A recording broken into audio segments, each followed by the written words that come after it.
Memiliki anak adalah impian bagi semua orang. Tapi ada juga sih yang gak mau punya anak, atau istilah zaman ini tema child free. Begitu juga dengan dokter dalam film ini.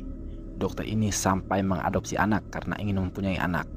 Tapi setelah mengadopsi anak, teror demi teror dialami oleh dokter ini. Teror apa tuh? Hello everybody, what's up? Bertemu lagi bersama saya, Ede. Di video kali ini, saya akan menceritakan alur cerita film Asih 2 yang dirilis pada tahun 2020. Film ini adalah kelanjutan dari film sebelumnya, yaitu Asih 1. Teror Asih yang diperankan oleh Syarifah Danis, hantu perempuan malang yang sempat meneror keluarga Andi yang diperankan oleh Darius Sinatria yang wajahnya 11-12 sama Mimin. Rupanya belum selesai. Dia kembali datang untuk mengambil anak sematawayang Andi dan Puspita, yaitu Amelia. Malam itu, Asih berhasil mengambil Amelia dengan membunuh Andi dan Puspita. Kejadian mengerikan itu disaksikan oleh nenek, sehingga nenek harus berakhir di rumah sakit jiwa. Bagaimana keseruan kisahnya? Tonton video ini sampai habis. Dan jika kalian suka dengan channel ini, silahkan di subscribe saja, biar kami lebih semangat menceritakan film lainnya. Tanpa berlama-lama, kita langsung saja ke pembahasannya. And right now, Trot.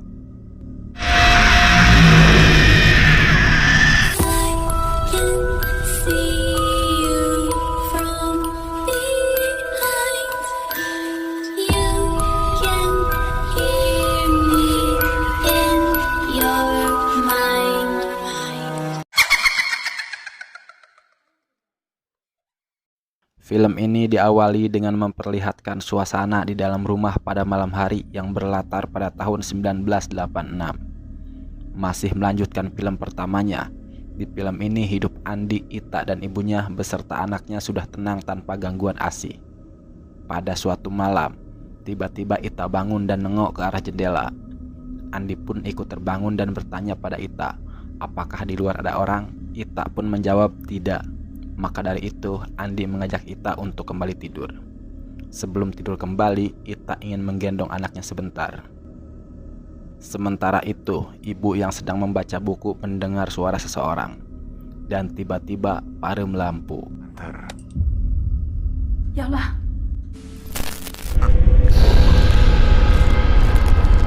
Andi sangat rewas karena anaknya, yakni Amelia, sedang digendong hantu Asih. Ibu yang sedang nyekelan lilin pun melihat hantu Asih sedang menggendong cucunya sambil nyanyikin lagu Indung-Indung. Seketika ibu terjatuh, dan ibu melihat jika Andi dan Ita sudah tewas dengan cara yang mengenaskan. Dan film pun baru dimulai.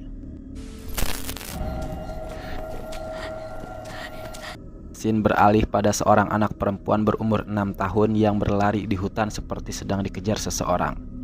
Ketika keluar dari hutan, sebuah mobil nenggar anak tersebut, kemudian ia segera dibawa ke rumah sakit. Di rumah sakit terlihat seorang dokter yang bernama Sylvia. Seketika semua mata tertuju pada anak perempuan tadi yang kondisinya sangat memprihatinkan dan banyak luka di tubuhnya. Dokter Sylvia seketika ingat pada kejadian 4 tahun yang lalu, di mana anaknya mengalami kecelakaan, tapi sayangnya nyawanya tidak bisa diselamatkan. Dokter Sylvia segera mengambil tindakan. Dengan proses yang cukup panjang, akhirnya Dokter Sylvia berhasil menyelamatkan nyawa anak tersebut. Pasien sudah melewati masa kritisnya. Keesokan harinya, anak itu belum siuman juga. Dokter Sylvia pun bertanya pada Suster Rita, apakah sudah ada kabar dari keluarga anak ini? Suster Rita menjawab tidak ada sama sekali informasi tentang keluarga anak ini. Tidak ada yang mencari anak ini ataupun laporan tentang anak hilang. Dan ia mendapatkan kabar kalau anak ini tinggal sendirian di tengah hutan belantara. Dan tak ada satu orang pun yang tahu siapa orang tua dari anak ini. Malam harinya, Dokter Sylvia pulang dan melihat suaminya yang bernama Razan sedang membuat komik baru. Razan merupakan seorang komikus terkenal pada saat itu. Sylvia mengatakan sudah 4 tahun anaknya meninggal. Ia merasa sangat kesepian dan kehidupannya terasa begitu hampa.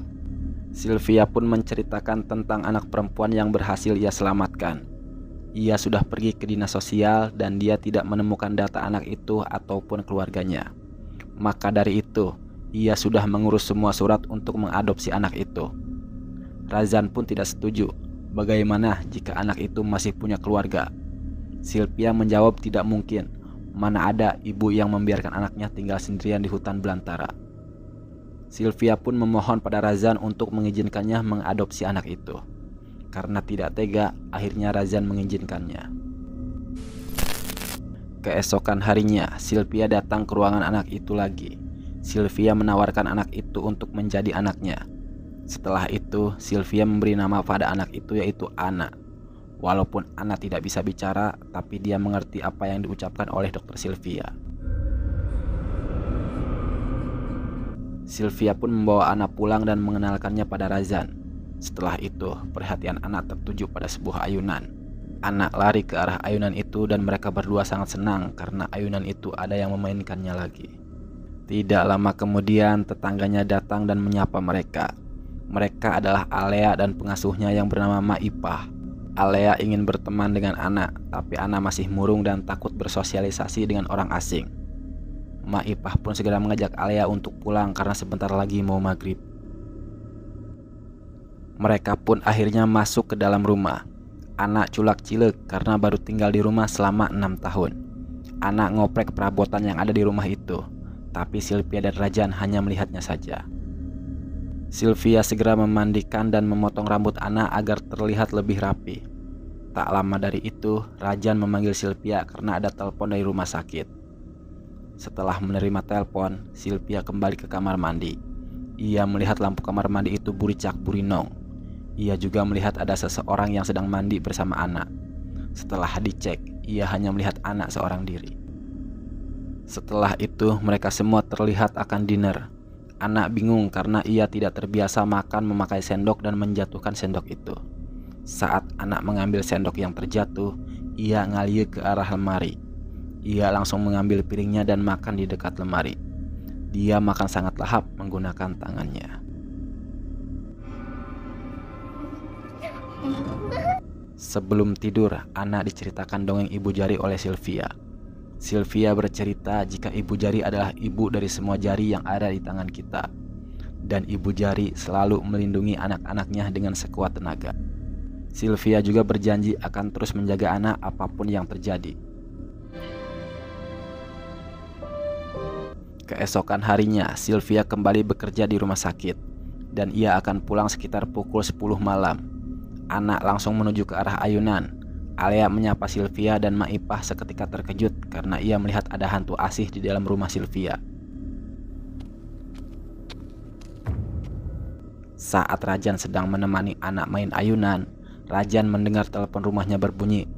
Razan segera masuk ke rumah untuk mengangkat telepon itu. Saat sedang menelpon, Razan tiba-tiba panik karena melihat anak bermain ayunan dengan sangat kencang. Ia segera berlari nyamperkan anak, tapi pas sudah sampai, anak terlihat baik-baik saja. Alea pun mengajak anak untuk bermain bersama. Alea mengatakan kalau ini adalah ayam kesayangannya yang bernama Pekok. Anak pun mengelus-ngelus Pekok sambil bersenandung lagu Indung-Indung. Maipah yang mendengar hal itu kaget dan menanyakan pada anak dari siapa anak tahu lagu itu. Saat Maipah ngali ke jendela, dia melihat sosok asih sedang mengelus-ngelus rambut Anna. Sudah dulu ya mainnya. Kita pulang. Malam harinya, Razan menyuruh Anna untuk segera makan, sedangkan Razan akan melanjutkan pekerjaannya. Anna pun melihat ke arah samping dan langsung tersenyum. Tidak lama kemudian, Razan baru ngeh kalau Anna tidak ada di meja makan. Razan segera mencari Anna ke setiap sudut rumah tapi tidak ada. Saat sedang mencari Anna, Sylvia pulang lebih awal. Sesaat kemudian, Alea datang dan mengatakan jika tadi ia melihat Anna dan Sylvia mengambil ayamnya si Pekok. Namun Alea segera dibawa pulang oleh Maipah karena Maipah tahu siapa yang mengambil ayamnya Alea. Saat Razan dan Sylvia sedang berdebat karena Anna menghilang, tiba-tiba Anna muncul dengan keadaan bobolodog. Setelah kejadian itu, Sylvia mengatakan pada Anna untuk tidak pergi kemana-mana tanpa izin Sylvia. Karena tidak enak hati dan tidak merasa mengambil ayamnya Alea, Sylvia pergi ke rumah Alea. Sylvia mengatakan pada Maipah kalau dia dan Anna tidak mungkin mengambil ayam Alea. Maipah pun menjawab tidak apa-apa. Sebelum Sylvia pulang, Maipah memberikan makanan pada Sylvia dan mengatakan siapa tahu ada yang mau makan. Sesampainya di rumah, Sylvia memberikan makanan itu pada Razan. Ketika di dapur, Razan melihat jika piring itu berisikan ayam mentah nu aya buluan keneh. Tengah malam, Razan masih mengerjakan pekerjaannya. Dan tiba-tiba dia mendengar suara di dalam kamar anak. Karena penasaran, Razan menuju ke kamar anak untuk mengecek suara itu. Setelah dicek, ia melihat anak ngagoler di atas lemari. Razan sangat heran dan segera memindahkan anak ke tempat tidur. Keesokan harinya di rumah sakit, Suster Rita mendengar lagu Indung-Indung yang dinyanyikan oleh suster baru yang bekerja di rumah sakit itu. Suster Rita pun bertanya tentang lagu itu dan mempelajarinya. Di rumah, Sylvia juga menyanyikan lagu Indung-Indung karena ia sering mendengar anak bersenandung lagu itu. Setiap Sylvia bernyanyi, anak terlihat sangat bahagia. Sylvia pun berjanji jika hari ini ia akan pulang lebih awal agar bisa bermain dengan anak. Mendung gitu lagunya. Saat sedang bekerja, Sylvia terus menyanyikan lagu Indung-Indung. Suster Rita yang baru masuk ke ruangan dokter Sylvia segera memberitahu jika dokter Sylvia salah lirik. Sylvia bertanya, Suster Rita tahu dari mana soal lagu itu. Suster Rita pun menjawab ia tahu lagu itu dari Suster Yuni yang merupakan suster baru pindahan dari rumah sakit jiwa. Setiap bekerja, Suster Yuni selalu menyanyikan lagu itu. Sedangkan Sylvia tahu lagu itu dari anak, karena lagu itu adalah lagu favorit anak. Razan yang penasaran dengan kejadian semalam mencoba menanyakan hal itu pada anak. Bagaimana cara anak bisa naik ke atas lemari? Padahal kemarin Razan harus naik ke atas kursi untuk memindahkan anak. Dan Razan menyuruh anak untuk menggambarkan bagaimana cara anak untuk bisa sampai ke atas lemari.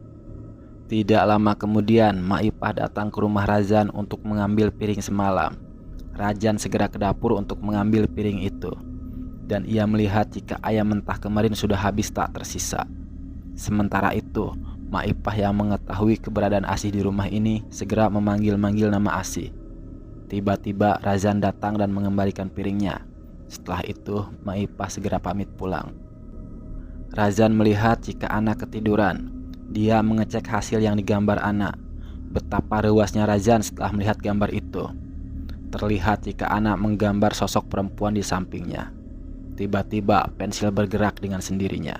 Dan Razan melihat ada hantu Asih sedang bergelantung di rumahnya. Razan pun kaget dan segera membawa anak masuk ke kamar. Karena si Razan osok begadang, jadi dia ketiduran saat sedang bersembunyi. Ketika mereka sedang tertidur, Asih datang dan langsung mengambil anak dari pangkuan Razan. Sylvia yang baru pulang langsung mencari anak dan Razan. Ketika masuk ke kamar, Sylvia melihat Razan sedang tibra kasarean. Sylvia membangunkan Razan dan menanyakan keberadaan anak. Razan dan Sylvia yang panik langsung mencari keberadaan anak ke setiap sudut rumah. Hingga pada akhirnya mereka menemukan anak berada di luar rumah. Sylvia sangat marah pada Razan karena tidak bisa menjaga anak. Kejadian ini membuat Sylvia mengungkit kejadian 4 tahun silam, di mana pada saat itu Sylvia gagal menyelamatkan nyawa anaknya sendiri. Dan kini dia tak ingin gagal lagi untuk menjadi orang tuanya anak. Razan menjelaskan jika ia sudah berusaha menjaga anak, tapi ada hal aneh yang terjadi dan tak bisa dijelaskan. Tapi Sylvia enggan mendengarkan dan malah mewek.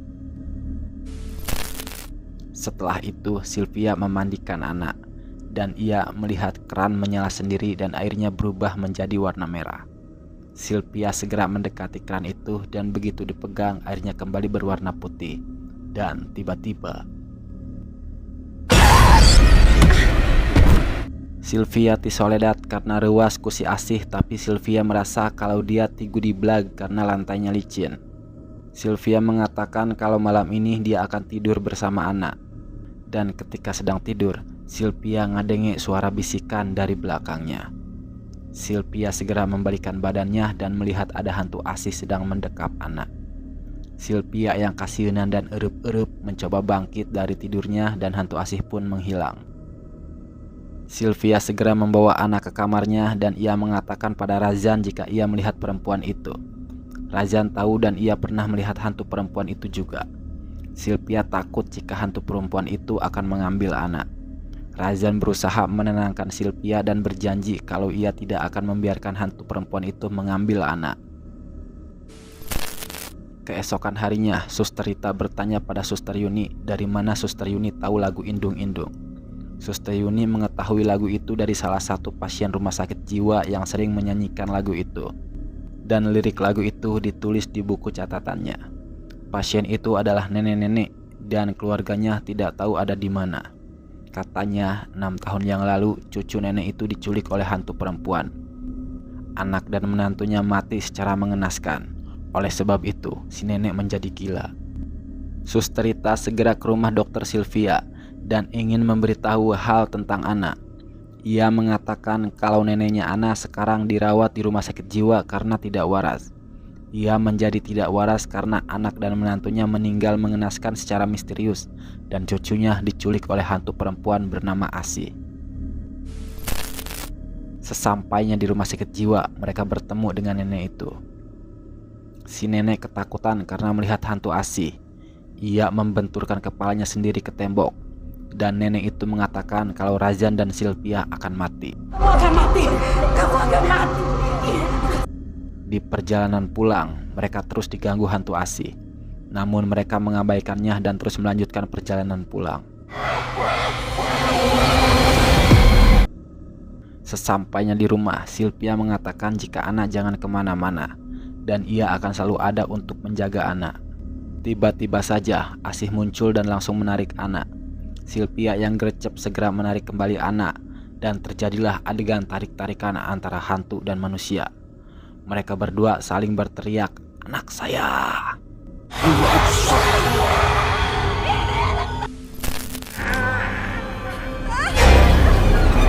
Dan pada akhirnya perebutan anak itu dimenangkan oleh Asih.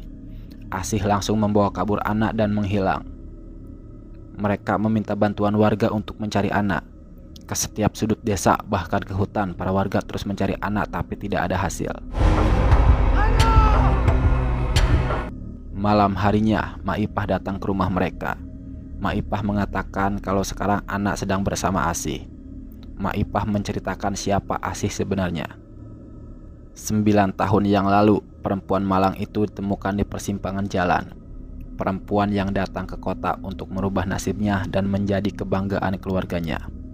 Oma Fatimah, tetangga Maipah dulu yang menemukannya. Asih suka sekali dengan anak kecil. Bahkan anak-anak di sekitar rumah juga sering bermain dengan Asih. Asih sudah ia anggap sebagai anak sendiri. Asih mengatakan kalau Maipah telah menjadi pengobat kerinduan Asih pada keluarganya di kampung. Kasih dan segala mimpinya.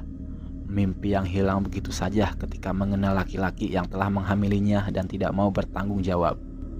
Maipah selalu memberikan wejangan pada Asih dan selalu meminta Asih untuk ikhlas. Asih selalu tertidur ketika Maipah bersenandung lagu Indung-Indung.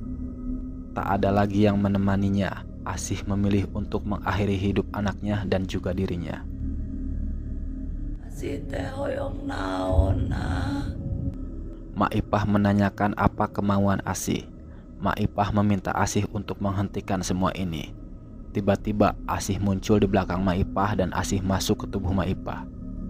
Punten kasih mah. Setelah itu Maipah langsung salatri dan ngagoler. Kemudian mereka melihat anak sedang bermain bersama Asih. Setelah itu mereka mendengar suara dari kamar anak. Mereka langsung pergi menuju kamar anak dan menemukan anak di dalam lemari. Anak segera dibawa ke ruang tengah dan berusaha menyadarkan anak. Sesaat kemudian, Asih muncul lagi dari balik tembok. Kekuatan Asih kini sudah full. Asih langsung berteriak hingga membuat Razan dan Maipah terpental keluar rumah dan seketika pintu terkunci. Arwah yang teramat murka itu bisa melukai kita. Sementara itu di dalam rumah, Sylvia mencoba menghentikan Asih tapi semua itu sia-sia. Asih bersenandung lagu Indung-Indung hingga membuat anak pergi ke pangkuan Asih. Sylvia tak ingin kehilangan anak, lalu dia menyanyikan lagu yang sama. Sekarang perang nyanyi lagu Indung-Indung antara manusia dan hantu. Asih yang kesal segera berteriak pas di kuping Sylvia hingga membuat Sylvia katorekan dan terjatuh. Tidak sampai di situ, Asih membekap mulut Sylvia dan menyeretnya hingga membenturkan kepala Sylvia ke tembok. Dengan pengarahan dari sutradara, akhirnya Razan bisa mendobrak pintu itu dan segera menolong Sylvia. Sylvia melihat Anna akan segera pergi bersama Asih. Sylvia tetap berusaha membujuk Anna untuk kembali padanya. Sylvia mengatakan jika Anna harus janji jika Anna akan selalu bersama Sylvia. Dan Sylvia mengajak Anna untuk melakukan janji ibu jari. Anna pun akhirnya nyamperkan Sylvia untuk melakukan janji ibu jari. Asih yang melihat hal itu semakin marah dan melakukan hal lebih ekstrim. Kali ini, dia membuat tubuh Sylvia dan Razan kaku tak berdaya. Anna yang melihat hal itu langsung simpati pada Sylvia dan Razan. Ia teringat masa-masa bersama Sylvia dan Razan yang mereka lalui. Sehingga Anna meminta Asih untuk melepaskan mereka. Asih pun bersedih karena Anna lebih memilih Sylvia daripada dirinya. Maipah segera memeluk Asih dan mengusap rambutnya. Maipah mengatakan jika Asih harus ikhlas karena ada hal-hal yang tidak bisa kita ubah. Untuk menjalaninya kita harus ikhlas. Setelah itu Asih pun menghilang. Di akhir film, setelah semuanya terjadi, Maipah memilih untuk berhenti bekerja menjadi pengasuh Alea. Dan Maipah memilih untuk pulang ke rumahnya lagi. Ia pun akan diantarkan oleh tetangganya yaitu Oma Fatimah. Dan Oma Fatimah mengenalkan cucunya yang bernama Risa. Dan film pun berakhir.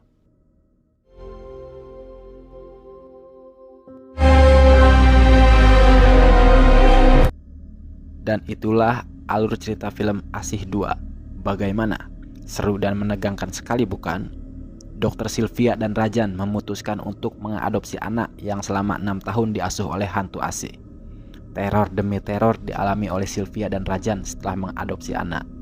Rupanya Asih tidak rela jika anak diambil oleh orang lain.